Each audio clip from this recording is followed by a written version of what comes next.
How does one storm system turn the busiest travel days of the year into a nightmare for 45 million people?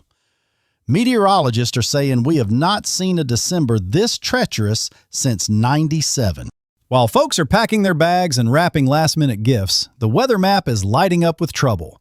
We are seeing emergency teams from the West Coast to Maine hit the panic button for the first time during Christmas week in a quarter century. We are looking at a serious atmospheric river aiming for Southern California that could bring dangerous floods. On top of that, we have rare tornadoes out west, a 50-degree temperature split across the country, and an ice storm brewing that might ruin the drive home. I am bringing you this urgent update on Tuesday, December 23rd, 2025. We are exactly 24 hours away from what looks like a weather disaster for Christmas Eve. Stick with me for the next 24 minutes.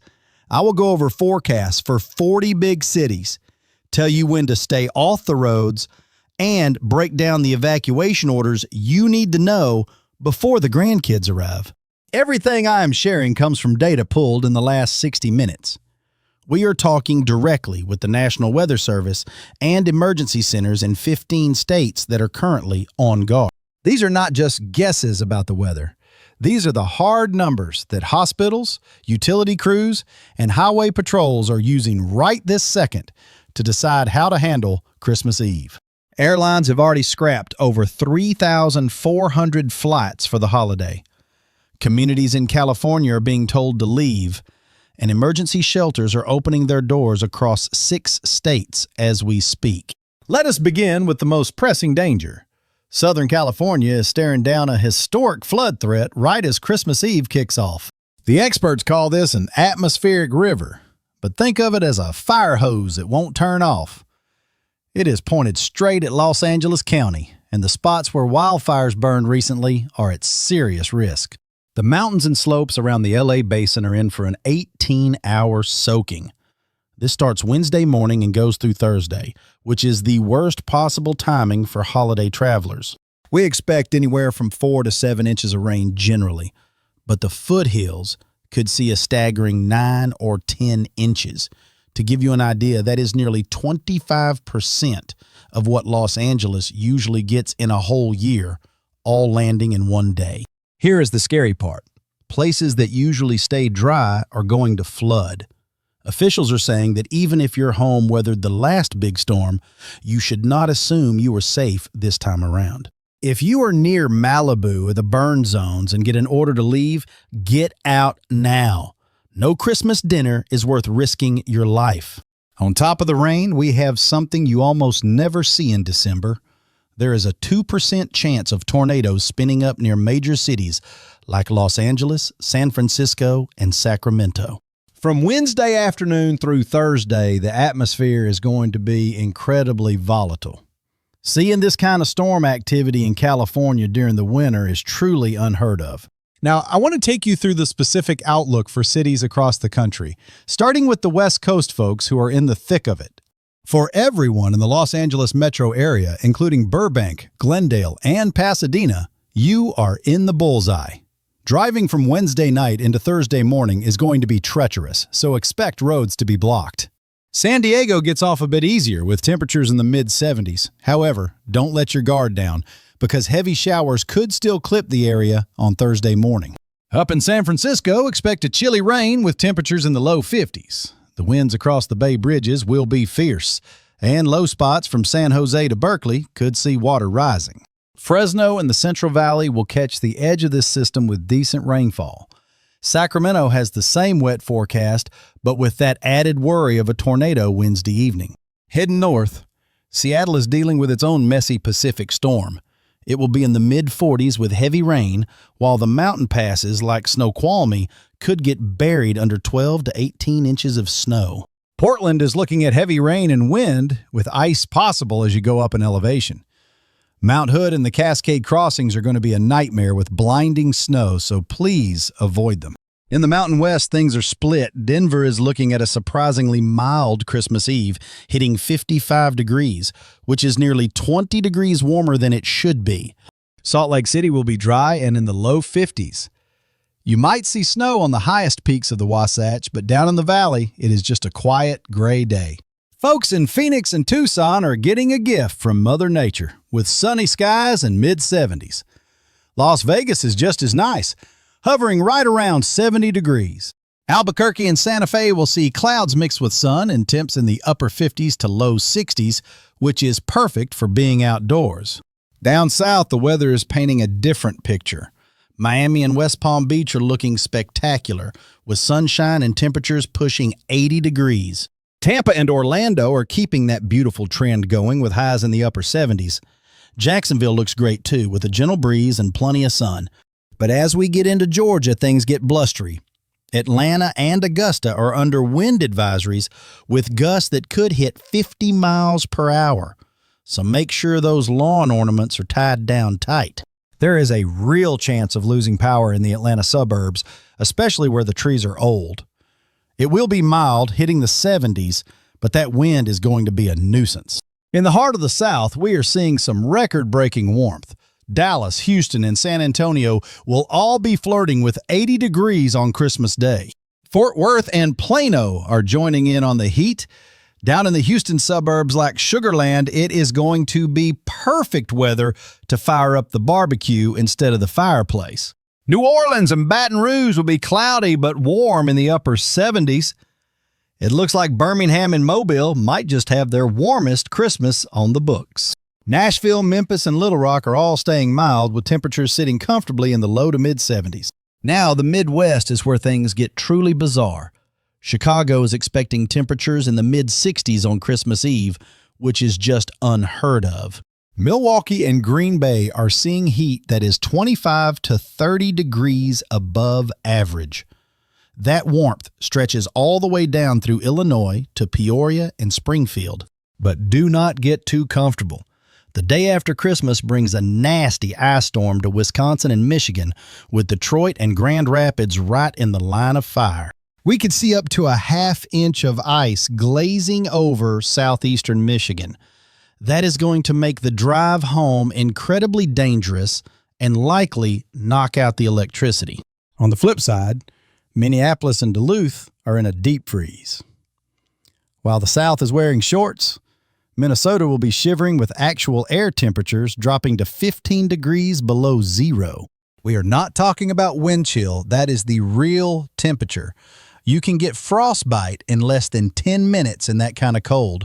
So folks in Rochester and St. Cloud need to bundle up. Over in the Northeast, we are watching for the first real snow of the season. New York City is proving tricky to forecast, with big differences depending on exactly where you are standing.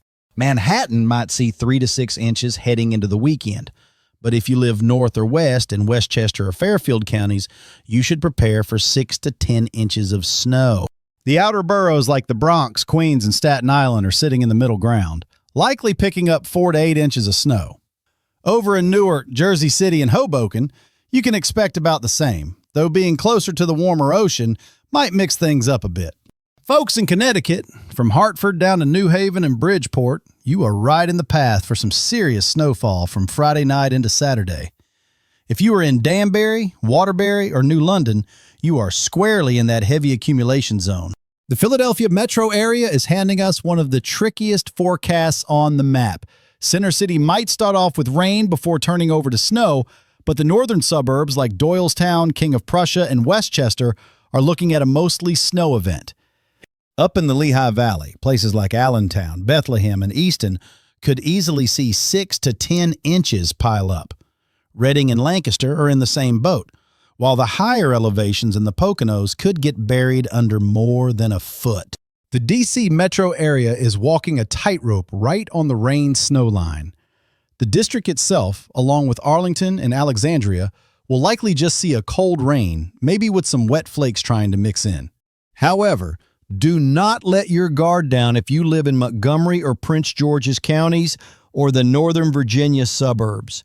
Once you get north and west of the Beltway, that snow could really start to stack up. Baltimore is in a similar situation where downtown gets a messy mix. But head north toward Towson, Westminster, and Frederick, and you are looking at substantial winter weather. Boston and the surrounding towns are facing a double whammy. For Friday night's round, communities like Cambridge, Newton, Brookline, and Somerville could see anywhere from 4 to 8 inches. But the real headline for northern New England is the massive storm arriving the day after Christmas.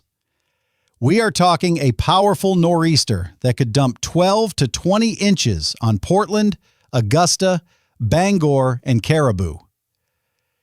Burlington and Montpelier are looking at heavy totals too, while Manchester and Concord could see 10 to 16 inches. This might be the most significant December snowstorm that region has seen since 2008.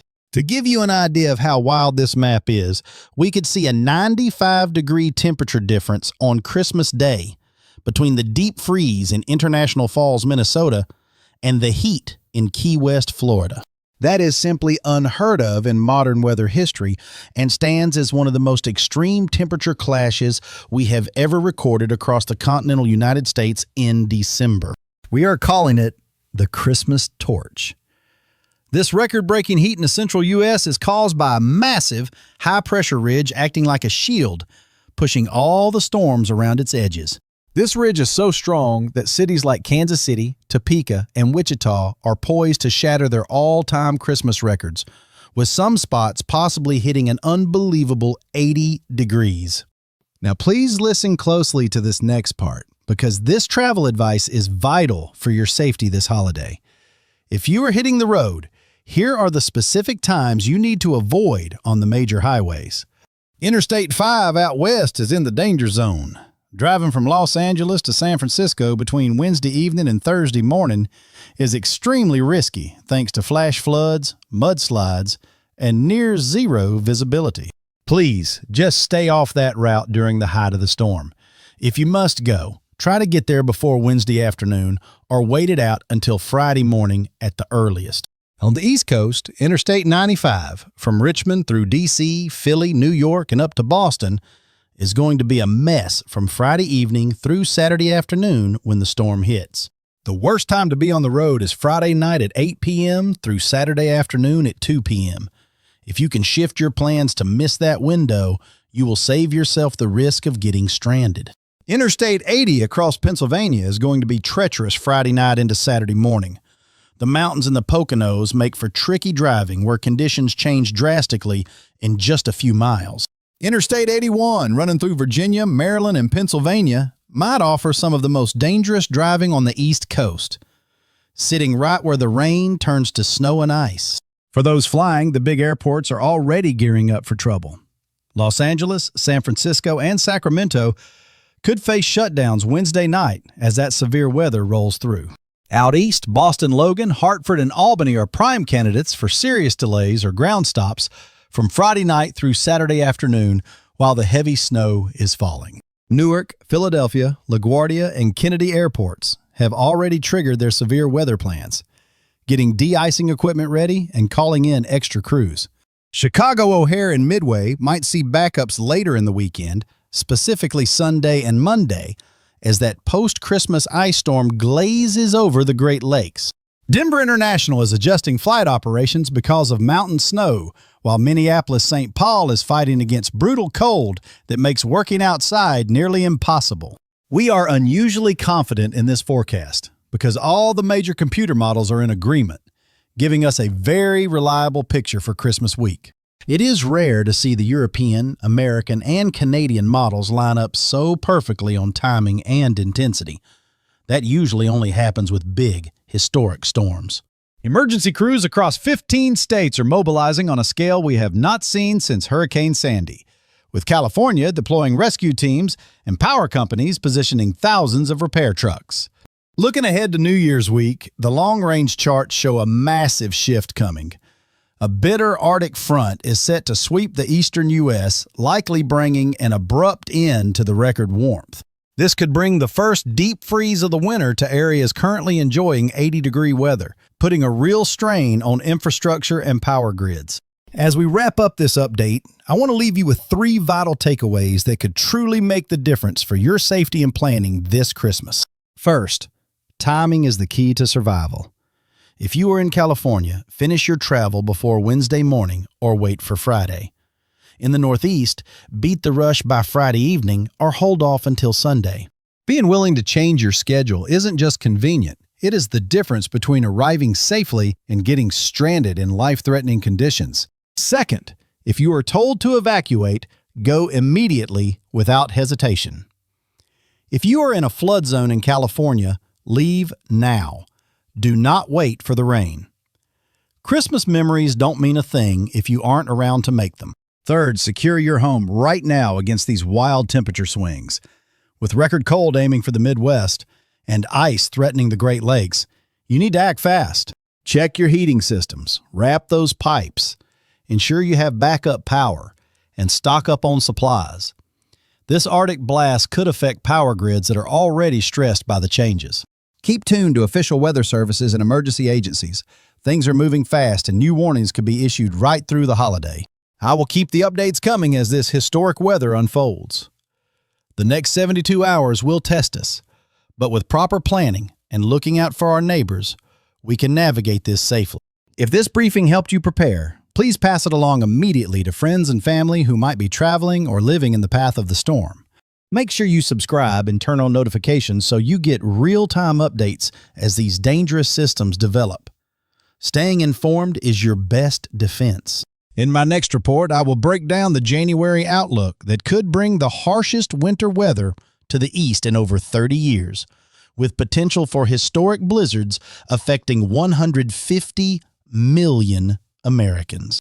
Early data suggest a polar vortex collapse that could send Siberian-level cold all the way down to the Gulf Coast, creating problems that could disrupt daily life for weeks. Let me know in the comments where you are watching from and what preparations you are making. Your reports from the ground help us track these patterns and can save lives. Remember, this Christmas weather event is unprecedented in its scope and danger.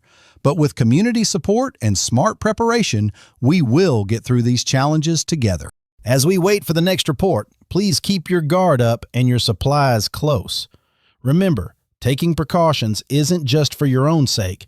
It is an act of love to keep our entire community out of harm's way. Please take care of yourselves. We will certainly remember this Christmas for a long time to come. But by sticking together, we ensure that we all live to see many more beautiful holidays ahead.